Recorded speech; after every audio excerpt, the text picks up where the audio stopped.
அன்பு நண்பர்கள் அனைவருக்கும் வணக்கம்.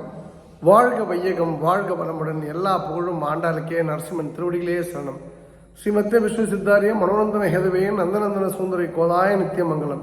தென்னாடுடைய சிவனை போற்றி, எந்நாட்டுக்கும் இறைவா போற்றி. எல்லோருக்கும் இனிய தமிழ் புத்தாண்டு வாழ்த்துக்கள். எல்லோரும் சீரும் சிறப்பமாக, நிம்மதியாக, நிறைவாக, மகிழ்ச்சியாக, ஆனந்தமாக, ஆரோக்கியமாக, செல்வ செழிப்புடன் பிரம்மாண்டமான வெற்றிகளை உள்ளடக்கிய வாழ்க்கையை வாழ்ந்து மகிழ்ந்திர நான் வணங்கும் ஆண்டாளை பிரார்த்திக்கிறேன். கிட்டத்தட்ட ஒரு 250 மெசேஜ் எனக்கு வந்திருந்தது. எல்லாமே புத்தாண்டு வாழ்த்துக்கள். தயவுசெய்து எனக்கு தொண்டை சரியில்லை. பொதுவாக எனக்கு யாராவது இந்த மாதிரி போட்டாங்கன்னா நான் வாய்ஸ் மெசேஜில் போடுவேன். பேசுகிற அளவுக்கு நம்ம எனக்கு தெம்பு இல்லை. அதனால் எல்லோருக்குமே இந்த வீடியோ வாயிலாக சொல்லிடுறேன். ஒன்று. ரெண்டாவது மே 12 உங்கள் லைஃப்பில் பௌர்ணமி கொண்டாட்டம் இரவு 12 மணிக்கு பத்துக்காணி கோயிலில் அப்படின்றத தீர்மானிச்சுங்க. வேறு எங்கேயும் நம்ம போக வேண்டாம். திருச்செந்தூரில் போய் பௌர்ணமி உட்காருன்னா நீங்கள் சாயந்தரம் 6லேருந்து 7 வரைக்கும் உட்காந்துட்டு ஒரு 11:30 மணிக்கு ஏறிடணும் பத்துக்காணிக்கு இரவு. அந்த விசேஷமான பூஜையை நம்ம அனைவரும் பார்க்கணும். காளி தாயாருக்கு இன்ஃபேக்ட் இப்போ கூட ஒருத்தர் என்னை கேட்டார். ஒரு வகுப்புக்கு வந்தவர். நான் கேட்டேன் அவர்கிட்ட, உங்கள் ஒய்ஃப் உங்கள் ஒய்ஃபை பார்த்து உங்களுக்கு பயமானு. அவர் ஸ்ட்ரெயிட் ஃபார்வர்டாக பேசக்கூடியவர். ஆமாம் சார் அப்படின்னு சொன்னாப்புல. எடுத்தஞ்சு பேசுவாங்க அப்படின்னு சொல்லிட்டு. ஆக்சுவலாக பெண்கள் தப்பு. கிறுக்கனாக இருந்தால் கூட புருஷன் ஒருத்தர் வேணும். ஆண்களை அவமதிப்பது, ஆண்களை அடுத்தவங்க முன்னாடி எடுத்தஞ்சு பேசுவது, அவன் பணம் சம்பாதிக்கலன்றதுக்காக கையாளாகாதவனாக நடத்துவது போன்ற விஷயங்கள் நம் சமுதாயத்தில் இன்றைக்கும் இருக்குது. அது தவறு. அப்போ நான் அவர்கிட்ட சொன்னேன், உங்களுக்கு சுப்பிரமணியை பற்றா பயமான ராஜாதிராஜாவில் ஒரு டைலாக் வரும். நதியா ரஜினிக்கு தாயத்து கட்டுவாங்க. அதுபோல் நான் சொன்னேன், ஐயா நீங்கள் பத்துக்காணி காளிமலைக்கு தொடர்ந்து ஒரு 10 மாதம் போங்க, பெரிய மாற்றம் வரும்னு சொல்லிட்டு. இது ஏதோ அவருக்கான விஷயம் அல்ல. நிறைய பேருக்கு இந்த பயம், நீரை பார்த்தால் பயம், காற்றை பார்த்தால் பயம், வாயு பார்த்தால் பயம், நெருப்பை பார்த்தால் பயம், எதை பார்த்தாலும் பயம் அப்படின்றவங்களுக்கு நான் சொல்ல விரும்புவது, இந்த காளி வழிபாடு பயத்தை போக்கும். பயம் அப்படின்றது ஏற்கனவே நான் 100 முறை சொல்லியிருக்கேன். ஃபியர் ஆங்கிலத்தில். ஃபியர்னா அதுக்கு 2 அர்த்தம் உண்டு. ஃபேஸ் எவ்ரிதிங் அண்ட் ரைஸ் அப்படின்னு ஒரு அர்த்தம். Forget everything and run. Face everything and ரைஸ்னா நீ எதிர்த்து நின்று வெற்றி பெறணும். ஃபர்கெட் எவ்ரிதிங் அண்ட் ரன்னா எதிர்கொள்ள பயந்து அந்த ஓடி போயிடணும் அந்த சூழ்நிலையை விட்டு. அந்த பயத்துக்கு இந்த 2 அர்த்தம் தான். அப்படின்னு சொல்லும்போது அந்த பயம் போகணும். பயம் போனால் தான் நம்மளால் வெற்றியை சுவைக்க முடியுன்றதை நீங்கள் புரிந்து கொள்ளுங்கள். அப்போ நீங்கள் அனைவருமே வெற்றியை சுவைக்க வேண்டும் என்றால், குறிப்பாக குழந்தை பெற்றுக்கிறதுக்கு பயம், குழந்தை பெற்றா அந்த குழந்தை தான் ஊனமாக பிறந்துருமான்னு பயம், இது எப்படி நமக்கு சாத்தியப்படுமா, இவ்வளோ நாள் டிலே ஆகிடுச்ச அப்படின்னு ஒரு பயம், அப்புறம் நமக்கு திருமணம் நடக்குமா பயம், யார் பொண்ணு கொடுப்பா பயம். இந்த இதெல்லாத்தையும் ஒழிக்கணும்னா பத்துக்காணி காளிமலை உங்களுக்கு பெரிய வரப்பிரசாதம். ஸோ மே 12 உங்கள் கேலண்டரில் இரவு 12 மணி பூஜையை பார்க்க வேண்டும் என்றது திண்ணமாக வைத்துக்கொள்ளுங்கள். நல்லா புரிஞ்சுங்க. இது கொங்கு மண்டலத்து மக்களுக்கு சொல்கிறேன். எந்த காலகட்டத்திலையும் இந்த சூழ்நிலையும், எங்கள் வீட்டில் ஒருத்தர் இறந்து போயிட்டார் அதனால் அடைப்பு அப்படின்லாம் சொன்னீங்கன்னா உங்கள் வாழ்க்கை எப்பொழுதுமே அடைப்பட்டு தான் இருக்கும். இந்த அடைப்பு, இந்த நட்சத்திரம், இந்த ஜோசியத்தெல்லாம் தூக்கி குப்பையில் போட்டுட்டு கடவுள்கிட்ட சரணாகதி அடைங்க. இந்த அடைப்புன்னு சொல்கிற எவனுமே லைஃப்பில் அடுத்த கட்டம் போக முடியாது. எங்கள் வீட்டில் பெரியவர் இறந்துட்டாங்க, பெரியவங்க இறந்துட்டாங்க, பங்காளி இறந்துட்டாங்க, உடன் பங்காளி இறந்துட்டாங்க, இதெல்லாம் பஞ்சாயத்தே கிடையாது. இது போகணுன்னா போகணும். இந்த உடம்பு சரியில்லைனா கூட இப்போ எனக்கு 2 நாளாக பயங்கர த்ரோட் இன்ஃபெக்ஷன், பயங்கரமான காஃப், இருமல். நான் 2 நாளும் கிளாஸ் எடுத்தேன். இப்போ நேற்றும் கிளாஸ் முடிஞ்சு மறுபடியும் கிளாஸு. இப்போவும் மறுபடியும் கிளாஸ் சம்மந்தமான விஷயங்கள் இருக்குது. இப்போ இந்த வீடியோ ரெக்கார்ட் பண்ணதுக்கப்புறம் இந்த காரணம் சொல்கிறவங்க காரியம் பண்ணுறதில்ல. அதனால் தயவுசெய்து காரணம் சொல்லாதீங்க. அந்த காரியத்தை நோக்கி நீங்கள் நகர வேண்டும் என்றால் நீங்கள் தயவுசெய்து அந்த காளி வழிபாடை வைத்துக் கொள்ளுங்கள். மற்ற நாள் மற்ற பௌர்ணமி நீங்கள் எங்கே வேணால் போகலாம், எப்படி வேணால் வந்து என்ன சாமி வேணால் கும்பிடுங்க. ஆனால் இந்த சித்ரா பௌர்ணமி மே 12 காளிமலை 10 காணி காளிமலை கோவிலில் நாம் அனைவரும் சந்தித்தே ஆக வேண்டும். உங்கள் நல்லதுக்காக நான் சொல்கிறேன். இரண்டாவது விஷயம், திருச்செந்தூரை பொறுத்த வரைக்கும் இந்த அன்னதானத்தில் வந்து பெரிய ஒரு இப்போதைக்கு ஒரு ரிலீஃப் என்னென்னா, நல்ல இடம் கிடச்சிருக்கு, உண்மையான பக்தர்கள் சாப்பிட்றாங்க அப்படின்ற ஒரு விஷயம் வந்து அந்த இலக்கை நம்ம அடைஞ்சாச்சு. இதற்கு பெரிய உதவியாக இருந்த திரு சக்திவேல் ஐயா அவருக்கு என் மனமார்ந்த நன்றி. இந்த இடத்துல இந்த திருச்செந்தூர் முருகர் இந்த அன்னதானத்துக்கு நீங்கள் சப்போர்ட் பண்ணணும்னு நினச்சிங்கன்னா 9442636363 என்ற நம்பர் தொடர்பு கொள்ளுங்கள். திருச்செங்கோடையை சேர்ந்த கண்ணன் மற்றும் திருமதி கவிதா கண்ணன் இவங்க தான் அந்த ப்ராஜெக்டை டீல் பண்ணுறாங்க. ஸோ நம்ம இது வந்து கோயில் இருக்க வரைக்கும் இந்த அன்னதானம் தொடர வேண்டும் அப்படின்றது தான். அப்போனா என்ன அர்த்தம்னா, கோவில் எங்கேயும் போகிறதில்ல, அது நிலையாக இருக்கக்கூடிய விஷயம். அப்போ இந்த அன்னதானம் என்பது நிலையாக இருக்கணும். அரசாங்கத்தில் எல்லாத்துக்கும் சாப்பாடு போட முடியாது. அது திருப்பதியாக இருந்தாலும் சரி தான், வந்து திருச்செந்தூராக இருந்தாலும் சரி தான். ஒரு டைமில் இவ்வளோ பேர் தான் சாப்பாடு போட முடியும். 1,00,000 பேர் வராங்கன்னா 1,00,000 பேரும் உட்கார வச்சு போடலாம் சாத்தியம் கிடையாது. அப்போ தன்னார்வ அமைப்புகளுக்கு முன் வந்தால் தான் நடக்கும்.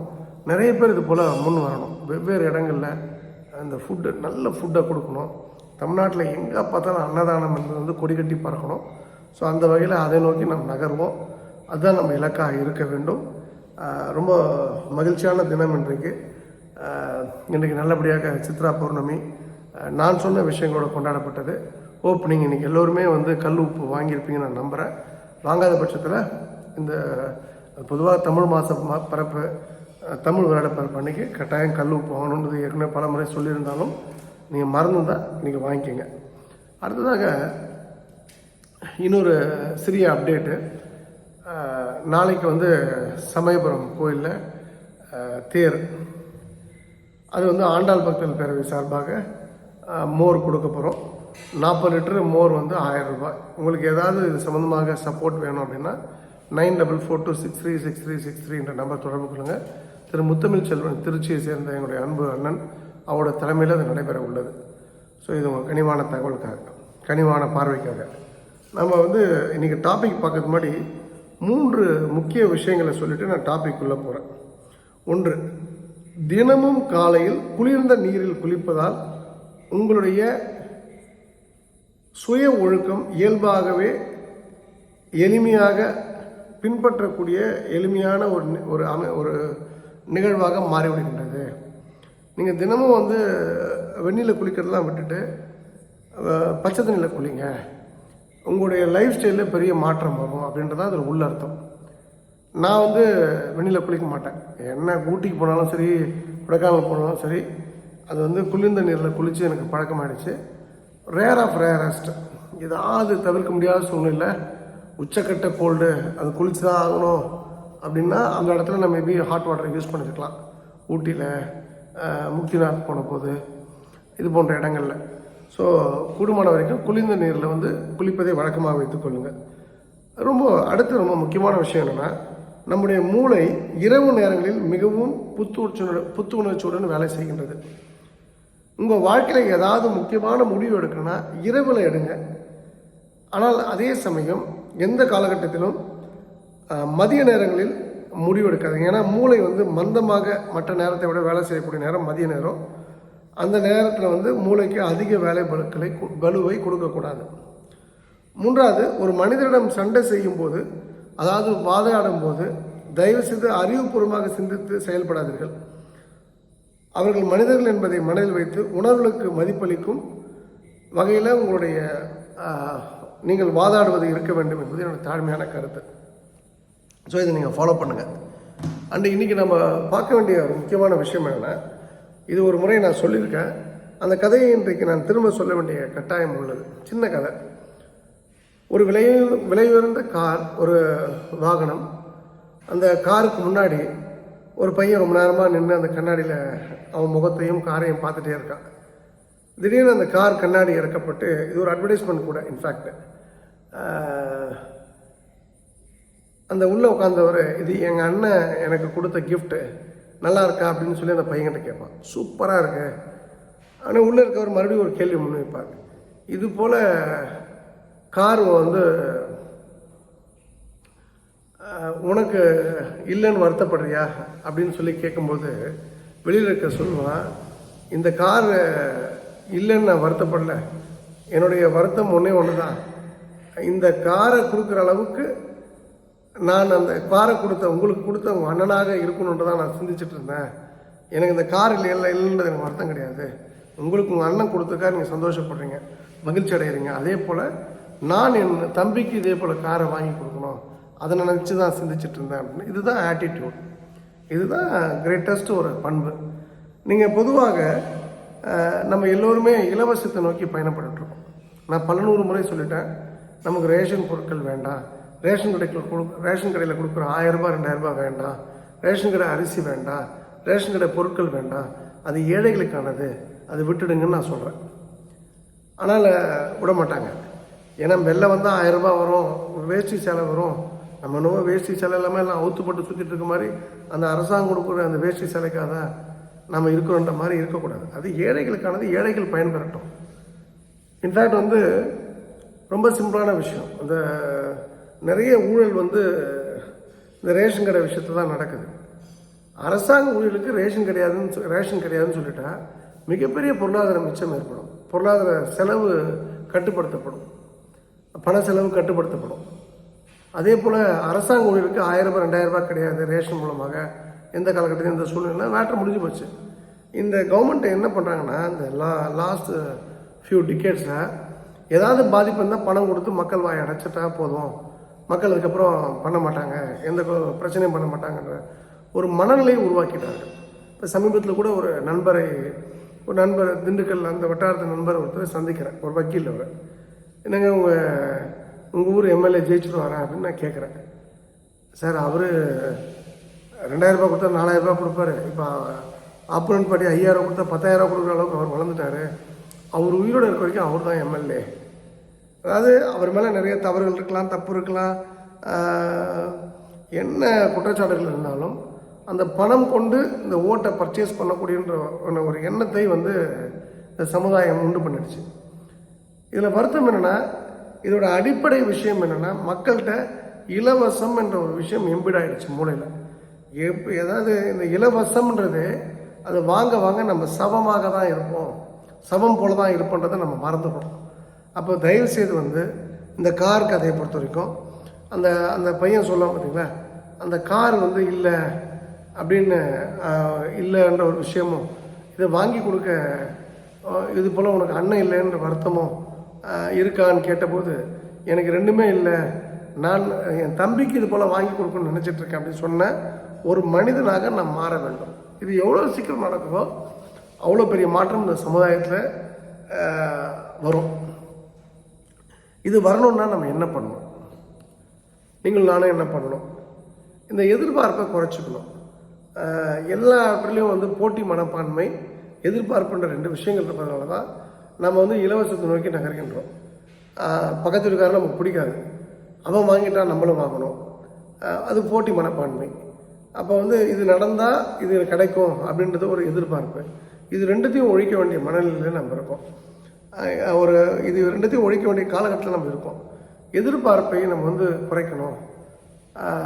நம்ம இலவசமாக எதிர்பார்க்குற ஒரு விஷயத்தை நம்மகிட்ட அகற்றணும் அப்படின்னு நினச்சிங்கன்னா நாம் கொடுக்குறவங்களாக மாறணும். கொடுக்குறவங்களாக நம்ம மாறினால்தான் நம்ம பெறக்கூடிய விஷயம் நமக்கு மட்டுப்படும். அப்போ நீங்கள் கொடுக்குறதா ஆளாக மாறினா என்ன கொடுக்கறது, எதை வேண்டுமானாலும் கொடுக்கலாம்.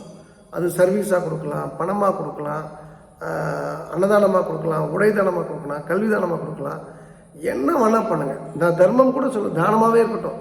அதனால் உங்களுக்கு அகம்பா வரலாம், தற்பெருமை வரலாம், வாட் எவர் த கேஸ் மீது. ஆனால் நீங்கள் கொடுக்குற ஆளாக மாறினீங்கன்னா உங்கள் லைஃப்பில் த பெஸ்ட் ரிசல்ட்ஸை நீங்கள் பார்ப்பீங்க.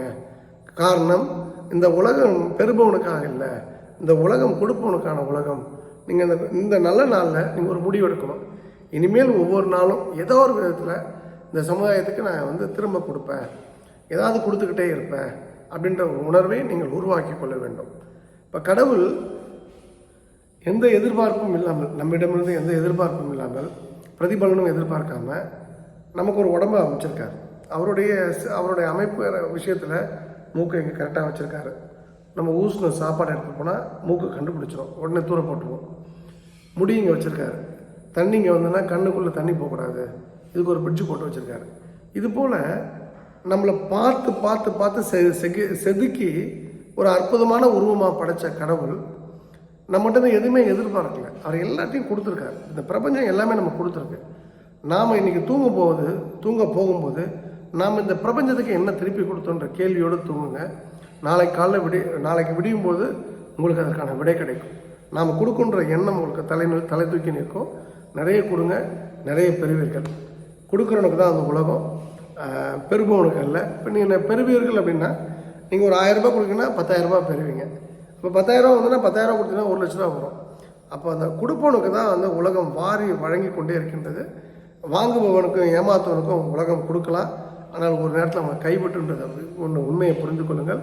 அந்த வகையில் இந்த அருமையான வாய்ப்பு கொடுத்த திருச்செந்தூர் பாண்டியம்மனுக்கும் தாய் ஆண்டாளுக்கும் நரசிம்மருக்கும் என் மனமார்ந்த நன்றி. நீங்களும் அந்த காரை வேடிக்கை பார்த்த சிறுவனுடைய கதையில் அந்த காரை வாங்கி கொடுப்பதற்கு எனக்கு ஒரு அண்ணன் இல்லையன்ற கவலை, அந்த கார் உள்ளே இருந்து ஒருத்தன் சொல்கிறான் பார்த்தீங்களா, அந்த வெளியில் இருக்க பையன்ட்ட எனக்கு எங்கள் அண்ணன் வாங்கி கொடுத்தது, இது போல் உனக்கு அண்ணன் இல்லைன்னு கவலைப்படுறியான்னும் போது அந்த பையன் சொன்ன ஸ்ட்ராங் ஸ்டேட்மெண்ட், அந்த அண்ணன் போல் நான் இருக்கணும்னு நினைக்கிறேன்ட்டு. அதுபோல் நீங்கள் கொடுக்குறவனாக வரணும்ன்றது என்னுடைய தாழ்மையான வேண்டுகோள். இந்த அருமையான வாய்ப்பு கொடுத்த திருச்செந்தூர் பாண்டியம்மனுக்கு தாய் ஆண்டாளுக்கு நரசிம்மருக்கு மனமார்ந்த நன்றி. மீண்டும் நாளை இரவு உங்களை திருநெல்வேலியிலிருந்து சந்திக்கின்றேன்.